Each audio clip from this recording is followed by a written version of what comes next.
Sa viral video online, makikita ang tila pagpupumiglas ng batang ito sa kahabaan ng Mabini Street, Baguio City. Hawak kasi siya noon ng isang tauhan mula sa Public Order and Safety Division ng Baguio matapos mahuling iligal na nagbebenta sa bangketa. Kumalma rin kalaunan ng bata nang makitang tulong-tulong na pinulot ng mga tauhan ng PUSD ang mga natapong paninda nitong kakanin sa kanyang tangkang pagtakas.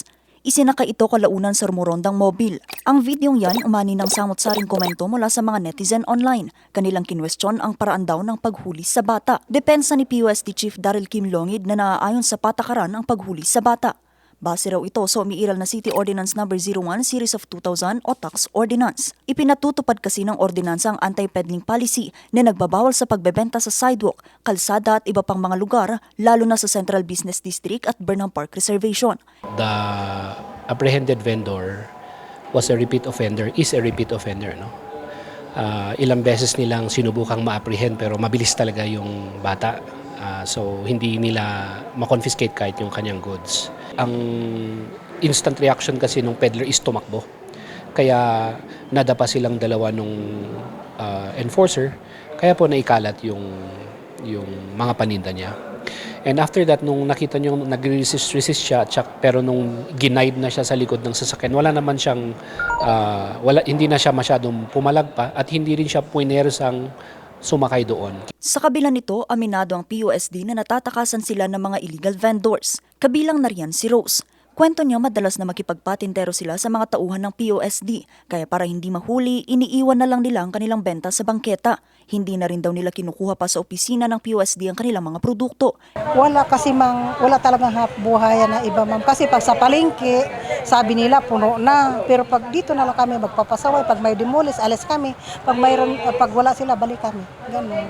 Aminado si Rose na maraming minor de edad sa kanilang grupo. Kabilang dito ang 17 taong gulang na si Jane, hindi niya tunay na pangalan.